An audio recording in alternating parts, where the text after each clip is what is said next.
Hello everyone, welcome to Charan cricket launch. And Asia cup squad ఫైనల్గా వచ్చేసింది అనమాట.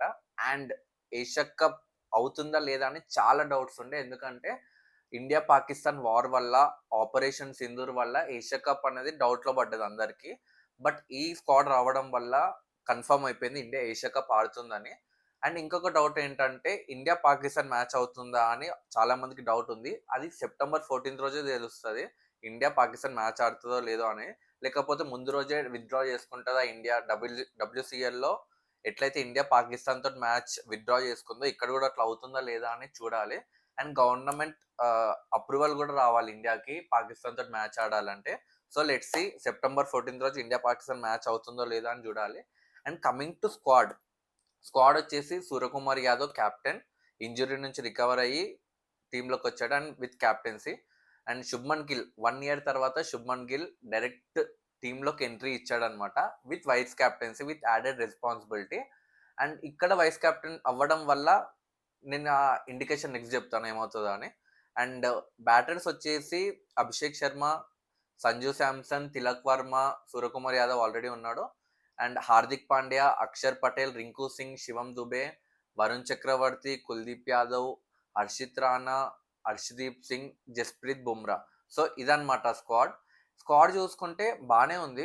But Asia cup గెలుస్తుంది ఈ స్క్వాడ్. వరల్డ్ కప్ గెలుస్తుంది అంటే గెలవలేదు. ఈ స్క్వాడ్ తోటి అయితే వరల్డ్ కప్ గెలవలేదు.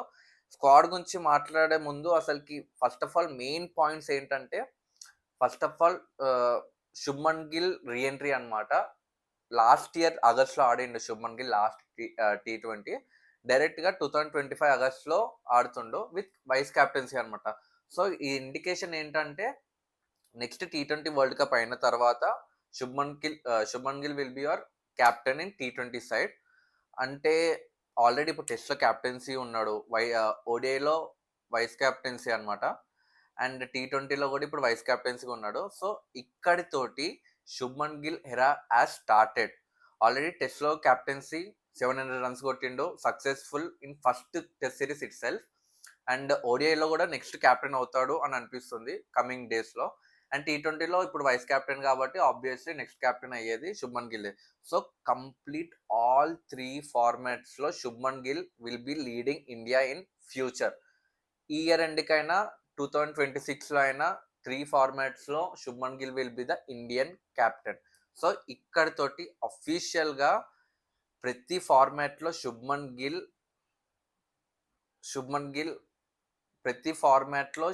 Gill captaincy and leadership roles తీసుకున్నాడు కాబట్టి he will be leading India in future in all 3 formats. Next వచ్చేసి జైస్వాల్ స్క్వాడ్లో లేడు. ఇది పెద్ద షాక్ అనమాట. ఎందుకంటే యశస్వి జైస్వాల్ మంచి స్ట్రైక్ రేట్ తోటి ఆడతాడు అండ్ మంచి కన్సిస్టెన్సీ తోటి ఆడతాడు. అభిషేక్ శర్మ జైస్వాల్ ప్లేస్లో వచ్చాడు. సో వీళ్ళిద్దరికి కంపేర్ చేస్తే అభిషేక్ శర్మ బాగా ఆడతాడా లేకపోతే యశస్వి జైస్వాల్ బాగా ఆడతాడా అంటే ఆబ్వియస్లీ యశస్వి జైస్వాల్. ఎందుకంటే జైస్వాల్ ప్రెజర్ సిచ్యువేషన్స్ ఇప్పుడు చాలా బాగా ఆడిండు. అండ్ అభిషేక్ శర్మ ఇప్పటి వరకు ప్రెజర్ సిచ్యువేషన్స్ అంతా ప్రూవ్ చేసుకోలేదు. హిస్టరీ చూసుకుంటే సన్ రైజర్స్ హైదరాబాద్ 2024లో ప్లే ఆఫ్స్కి వెళ్ళింది. అండ్ ఆ ప్లే ఆఫ్స్లో 2 matches ఆడింది అనమాట. సో ఆ 2 matchesలో అభిషేక్ శర్మ 2 matchesలో ఫెయిల్ అయ్యిండు. అండ్ ట్రాక్ రికార్డ్ చూసుకుంటే 2024 ఐపీఎల్లో అభిషేక్ శర్మ చాలా సక్సెస్ అయినాడు. ఎందుకంటే స్ట్రైక్ రేట్ వల్ల అండ్ కన్సిస్టెన్సీ కూడా ఉండే అభిషేక్ శర్మకి. బట్ 2024 ఐపీఎల్లో చెన్నై, లక్నో లాంటి స్లో పిచ్చెస్లో అభిషేక్ శర్మ అంత పర్ఫామ్ చేయలేదు. అంటే ఎక్కువ ఫ్లాట్ ట్రాక్స్ పైన అభిషేక్ శర్మ ఇప్పటి వరకు స్కోర్ చేసింది చూసినాం మనం. అండ్ 2025 ఐపీఎల్ అయితే కంప్లీట్గా ఫ్లాప్ అయింది అభిషేక్ శర్మ ఎక్సెప్ట్ ఆ 100 వర్సెస్ పంజాబ్. సో వీళ్ళిద్దరి మధ్య కంపారిజన్ చేస్తే మాత్రం జైస్వాలే బెటర్ ప్లేయర్. బట్ వీళ్ళెందుకు అభిషేక్ శర్మని చూస్ చేసుకున్నారు, ఇది సెకండ్ పాయింట్.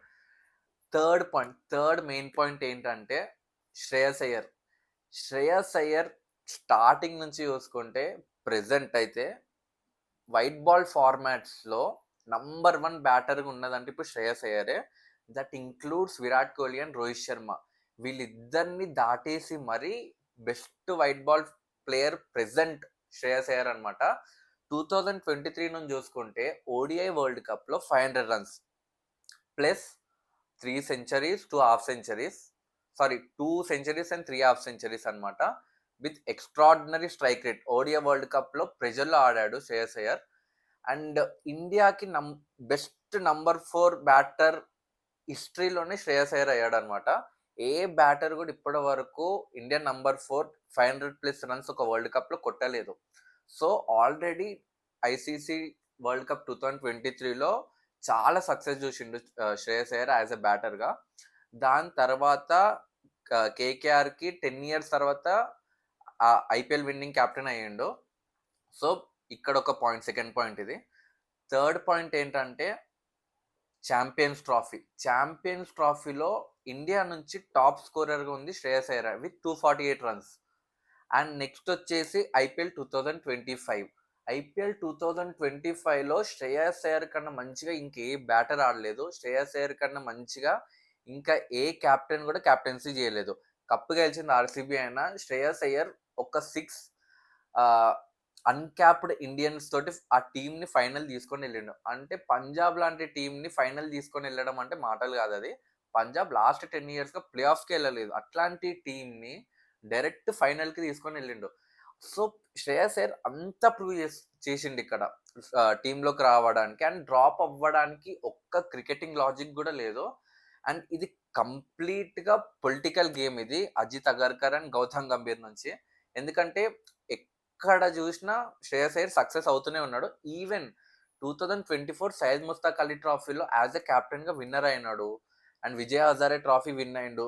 రంజీ ట్రాఫీలో కూడా ఆల్మోస్ట్ 64 యావరేజ్ తోటి కంప్లీట్ చేసిండు 2024 సీజన్. అంటే 2023 నుంచి శ్రేయస్ అయ్యర్కి అసలుకి ఎక్కడ కానీ ఫెయిల్యూర్ రాలేదన్నమాట. ఎంత సక్సెస్ వచ్చినా సరే వీళ్ళిద్దరు మాత్రం బ్యాకింగ్ చేయట్లేదు. Main reason Shreyas Iyer drop అవ్వడం అంటే దానికి ఏ రీజన్ లేదు. జస్ట్ 2 పర్సన్స్ అనమాట, అజిత్ అగర్కర్ అండ్ గౌతమ్ గంభీర్. ఫస్ట్ అజిత్ అగర్కర్ చూసుకుంటే, అజిత్ అగర్కర్ 2018లో ముంబై చీఫ్ సెలెక్టర్ అనమాట, ముంబై రంజీ ట్రాఫీ టీంకి. And Shreyas Iyer was the captain. So ఆ టైంలో వీళ్ళిద్దరికి ఈగో క్లాషెస్ అయినాయి, వీళ్ళిద్దరు గొడవలు అయినాయి ఆ టైంలో. సో అక్కడ నుంచి వీళ్ళిద్దరికి డిస్టర్బెన్సెస్ అనేవి స్టార్ట్ అయ్యాయన్నమాట. సో ఇదొక రీజన్ అనమాట వీళ్ళిద్దరికి. And coming to Gautam Gambhir, Shreyas Iyer. Gautam Gambhir, Shreyas Iyer ఇద్దరు కాంబినేషన్లో కేకేఆర్ ఐపీఎల్ విన్ అయింది. 10 ఇయర్స్ తర్వాత ఐపీఎల్ విన్ అయింది. అండ్ ఐపీఎల్ విన్ అయిన తర్వాత శ్రేయస్ అయ్యర్ నుంచి ఒక స్టేట్మెంట్ వచ్చిందనమాట, నాకు క్రెడిట్ రాలేదు కెప్టెన్గా, నేను ఎక్స్పెక్ట్ చేసిన క్రెడిట్ నాకు రాలేదు అని ఒక స్టేట్మెంట్ వచ్చిందనమాట. ఆ స్టేట్మెంట్ తర్వాత కంప్లీట్గా చేంజ్ అయిపోయింది శ్రేయస్ అయ్యర్ ఫేటే. దాని తర్వాత ఏమైందంటే 2025 ఛాంపియన్స్ ట్రాఫీ స్క్వాడ్ అనౌన్స్మెంట్ అనమాట. ఏది January 19th రోజు స్క్వాడ్ అనౌన్స్ అవ్వాలి. ఆ స్క్వాడ్ అనౌన్స్మెంట్ 12 o'clock ఉండే. 12 అంటే ఒక 5-10 minutes లేట్ అయినా ఒక 12:30 లోపు అయినా స్క్వాడ్ అనౌన్స్మెంట్ అనేది రావాలి. స్క్వాడ్ అనేది 3 o'clockకి అనౌన్స్ అయింది అనమాట. అంటే ఆల్మోస్ట్ 2.5 hours ఎక్స్ట్రా డిస్కషన్ అయింది. అప్పటికి చాలా మంది డౌట్ వచ్చింది, 2.5 hours ఎక్స్ట్రా డిస్కషన్ దేనిపైన అయి ఉండొచ్చు అని. ఆ రీజన్ తర్వాత వచ్చిందనమాట, దట్ అజిత్ అగర్కర్ అండ్ గౌతమ్ గంభీర్ వాళ్ళిద్దరికి శ్రేయస్ అయ్యర్ టీంలో వద్దని వాళ్ళిద్దరూ డిసైడ్ అయినారనమాట. బట్ ఇక్కడ ఇండియన్ కెప్టెన్ రోహిత్ శర్మ శ్రేయస్ అయ్యర్ని బ్యాక్ చేసినాడు. ఎందుకు అంటే there is no reason to drop him. 2023 world కప్లో హిట్ అయినాడు and brilliant white ball player అనమాట Shreyas Iyer. So there is no reason to drop him. But అక్కడ వాళ్ళ ఆర్గ్యుమెంట్ అక్కడ పెరిగి లాస్ట్కి కెప్టెన్కి అడ్వాంటేజ్ ఉంటుంది కాబట్టి రోహిత్ శర్మ శ్రేయస్ అయ్యర్ని టీంలోకి తీసుకున్నాడు. తీసుకున్న తర్వాత స్క్వాడ్ అనౌన్స్మెంట్ అయిపోయింది. అయిపోయిన తర్వాత నెక్స్ట్ ఇంగ్లాండ్ తోటి ఒక సిరీస్ అవుతుంది అనమాట ఇండియాకి. అక్కడ ఫస్ట్ ఓడిఐలో శ్రేయస్ అయ్యర్ డ్రాప్ అవుతాడు. ముందు రోజు టీమ్ లిస్ట్లో శ్రేయస్ అయ్యర్ ఉండడు. సో అక్కడ విరాట్ కోహ్లీ ఇంజూర్డ్ అవ్వడం వల్ల విరాట్ కోహ్లీ ప్లేస్లో శ్రేయస్ అయ్యర్ వస్తాడనమాట. వచ్చి ఆ నెక్స్ట్ మ్యాచ్లోనే 70 odd runs కొడతాడు విత్ ఎక్స్ట్రాడినరీ స్ట్రైక్ రేట్ అనమాట. ఒక్కొక్క షాట్ అసలుకి నెక్స్ట్ లెవెల్ ఉంటుంది ఆ మ్యాచ్లో అయితే. సో ఆ మ్యాచ్ మంచిగా ఆడడం వల్ల శ్రేయస్ అయ్యర్ టీంలో పర్మనెంట్ అయిపోయినాడు ఓడిఐ టీంలో. లేకపోయి ఉంటే అక్కడ విరాట్ కోహ్లీ కనుక ఇంజూర్ అవ్వకపోయి ఉంటే అక్కడనే శ్రేయస్ అయ్యర్ కూడా ఓడిఐ ఫార్మాట్లో నుంచి డ్రాప్ అయ్యేవాడు. సో నెక్స్ట్ ఛాంపియన్స్ ట్రాఫీకి వెళ్తుంది ఇండియా. ప్రతి మ్యాచ్లో ఇంపాక్ట్ఫుల్ ఇన్నింగ్స్ ఆడాడు. ఈవెన్ ఫైనల్లో కానీ సెమీఫైనల్లో కానీ పాకిస్తాన్‌తో మ్యాచ్‌లో గాని అండ్ మెయిన్ న్యూజిలాండ్ మ్యాచ్‌లో అయితే కంప్లీట్ ప్రెషర్ సిట్యుయేషన్స్‌లో వచ్చి శ్రేయస్ అయ్యర్ 79 కొడతాడనమాట. సో, శ్రేయస్ అయ్యర్ ఎప్పుడైనా ప్రెషర్ సిట్యుయేషన్‌లో ఎప్పుడు గాని హ్యాండ్ ఇవ్వలేదు. ఆల్వేస్ పెర్ఫార్మ్డ్ అనమాట వెరీ వెల్. బట్ వీళ్ళ ఈగో క్లాషెస్ వల్ల, వీళ్ళ పర్సనల్ అజెండాస్ వల్ల శ్రేయస్ అయ్యర్‌ని టీమ్‌లో నుంచి తీసేద్దామని ప్లాన్‌లో ఉన్నారు. అండ్ శ్రేయస్ అయ్యర్ లాంటి ప్లేయర్ టీ20 టీమ్‌లో లేకపోవడం అనేది పెద్ద షాక్ అసలకి. ఎందుకంటే అరౌండ్ 600 రన్స్ కొట్టినాడు ఐపీఎల్‌లో. ప్లస్ 175 స్ట్రైక్ రేట్, 39 సిక్సెస్ కొట్టిండనమాట. Second top sixes Shreyas Iyer ఈ ఐపీఎల్‌లో. అండ్ ఇన్ని రికార్డ్స్ ఉండి ఇంత ఇంప్రెస్ చేసి అయినా కూడా టీమ్‌లో ప్లేస్ లేదంటే ఇది బియాండ్ లాజిక్. ఇది క్రికెటింగ్ లాజిక్ అయితే అస్సలకి లేదు దీంట్లో. అండ్ టీమ్ మేనేజ్మెంట్‌కే తెలవాలి. యాక్చువల్‌గా Gautam Gambhir and Ajit Agarkar national selector and Gautam Gambhir Indian head coach. ఏమన్నా ఈగోస్ ఉంటే వీళ్ళు పక్కకు పెట్టేసేయాలి. టీమ్ సెలెక్ట్ చేస్తున్నప్పుడు, ఇండియాకి టీమ్ సెలెక్ట్ చేస్తున్నప్పుడు వీళ్ళు ఈగోస్ అన్ని పక్కకు పెట్టాలి. అది వీళ్ళ పాత గొడవలు తీసుకొని వచ్చి ఇక్కడ పెట్టి శ్రేయస్ అయ్యర్‌ని టీంలో తీయడం అనేది చాలా రాంగ్ అది. అది కూడా రోహిత్ శర్మ, విరాట్ కోహ్లీ అసలు లేరు స్క్వాడ్‌లో. అంటే మెయిన్ ప్లేయర్ నీకు శ్రేయస్ అయ్యరే. అయినా కూడా శ్రేయస్ అయ్యర్‌ని ఇంక్లూడ్ చేయట్లేదంటే ఇట్స్ బియాండ్ లాజిక్. అసలు ఎవ్వరి దగ్గర ఆన్సర్ లేదు. అండ్ అందరికి తెలుసు కూడా. వాళ్ళకి పడదు కాబట్టి శ్రేయస్ అయ్యర్‌ని తీసుకోలేదని అందరికీ తెలుసు. అండ్ ఇది చాలా రాంగ్ అసలకి. ఇండియన్ టీమ్ అనేది వాళ్ళ ఓన్ బిజినెస్ కాదు ఫస్ట్ ఆఫ్ ఆల్. నచ్చితే తీసుకోవడం, నచ్చకపోతే తీసుకోపోవడానికి లేదు. బీసీసీఐ వాళ్ళని ఇద్దరిని అపాయింట్ చేసింది బెస్ట్ 15 సెలెక్ట్ చేయమని. ఆ బెస్ట్ 15లో కూడా శ్రేయస్ అయ్యర్ లేకపోతే అండ్ ఇంకొక షాక్ ఏంటంటే 15 మెంబర్స్ స్క్వాడ్ తర్వాత ఇంకా 5 మెంబర్స్ రిజర్వ్డ్ అనౌన్స్ చేశారనమాట. ఎవరికైనా ఇంజురీ అవుతే వీళ్ళు రీప్లేస్ చేస్తారు అని. అండ్ ఆ 5 మెంబర్స్‌లో కూడా శ్రేయస్ అయ్యర్ లేడు. అంటే ఇండియన్ టాప్ 20లో శ్రేయస్ అయ్యర్ లేడు. అండ్ శ్రేయస్ అయ్యర్ లాస్ట్ ఆడిన ఐసీసీ టోర్నమెంట్ టాప్ స్కోరర్ ఇండియాకి. అది ఎప్పుడు ఆడలేదు. ఈ ఇయరే ఆడిండ్రు మార్చ్‌లో. 248 రన్స్ అన్నమాట. Top scorer. ఇండియాకి మ్యాన్ ఆఫ్ ది టోర్నమెంట్ ఎవరైతే ఉన్నారంటే అది శ్రేయస్ అయ్యరే.